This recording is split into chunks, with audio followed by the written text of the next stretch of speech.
kept. Since Marbury versus Madison, it has been well established that the separation of powers in our tripartite system of government typically depends upon judicial review to check acts or omissions by the other branches in derogation of constitutional requirements. That same separation sometimes demands that courts leave matters exclusively to the political branches. Nonetheless, the idea that any legislature can conclusively determine for the people and for the courts what it enacts in the form of law or what it authorizes its agents to do is consistent with the fundamental law, is in opposition to the theory of our institutions. Thus, we must be skeptical of calls to abstain from a given constitutional dispute. We hold that this is not a case that requires such abstention. Accordingly, we reverse the Commonwealth Court's contrary ruling. Go ahead, Jim. Petitioners assert that respondents have violated equal protection principles under Article 3, Section 32 of the Pennsylvania Constitution. Education is a fundamental right, triggering strict scrutiny of the disadvantageous classification, that's an easy word to say together, reflected in the disparity of educational resources at the disposal of low and high wealth districts. Petitioners do not dispute that a constitutional school funding scheme would still enable wealthier districts to provide greater resources to their students than districts that cannot raise as much money through local taxes.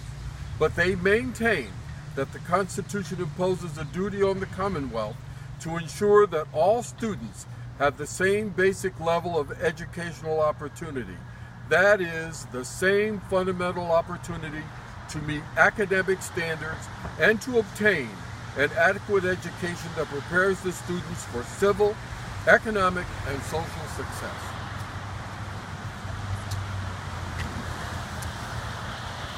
Respondents argue that this court cannot define thoroughness and efficiency while still respecting the legislature's primacy in fashioning educational policy and preserving its ongoing flexibility to refine that policy to adapt to changing times and evolving needs.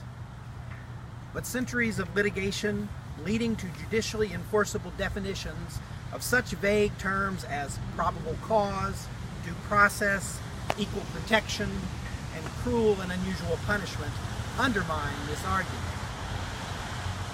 Courts give meaning routinely to all manner of amorphous constitutional concepts, including those that lie at the intersection of legislative prerogative and judicial review.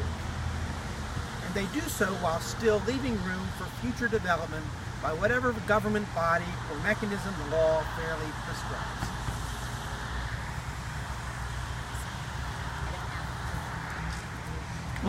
Sorry, Rose. To be sure, courts must take great care in wading deeply into questions of social and economic policy, which we long have recognized as fitting poorly with the judiciary's institutional competencies. However, the judiciary has a correlative and equally important obligation to fill its interpretive function. It is a mistake to conflate legislative policy making pursuant to a constitutional mandate with constitutional interpretation of that mandate and the minimum that it requires. It is neither fair to the people, neither to the people of the Commonwealth nor to the General Assembly itself to expect that body to police its own fulfillment of its constitutional mandate. We cannot avoid our responsibility to monitor the General Assembly's efforts in its service of mandate and to measure those effects against a constitutional imperative, ensuring that non-constitutional considerations never prevail over that mandate.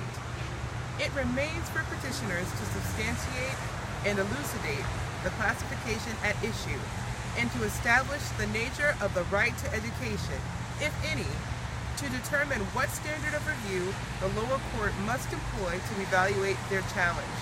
But petitioners are entitled to the opportunity to do so. I wrote a closing. My name is Shirley Howe from Public Citizens for Children and Youth, and I want to thank you all for joining us today to celebrate this game-changing decision. Thanks to District Attorney Matt Weintraub, Doylestown Mayor Ron Strauss, Mr. Jim McKee from the Bucks County NAACP, and Mr. Tim Philpott from United Way, for lending your voices to the cause of fair and equitable funding for our schools, ensuring that all Pennsylvania students receive a thorough and efficient education. I'd like to give special thanks to students, parents, teachers, and community members that have taken the time to be here today. Your presence illustrates the belief that strong schools build strong communities and that we must speak with one voice to make it a reality for all students in all schools in all communities. This decision is a step in the right direction, but we're not done. With your help, we'll continue to move forward in the courts, on the streets, and in the hallways of influence in Harrisburg to change the way we fund schools in our state. Our kids' futures and the well-being of our communities depend on it. Thanks again. Thanks for all you have done for kids, and thank you for continuing to be an integral part of this change. Enjoy your evening. Thanks for coming tonight. Thanks so much.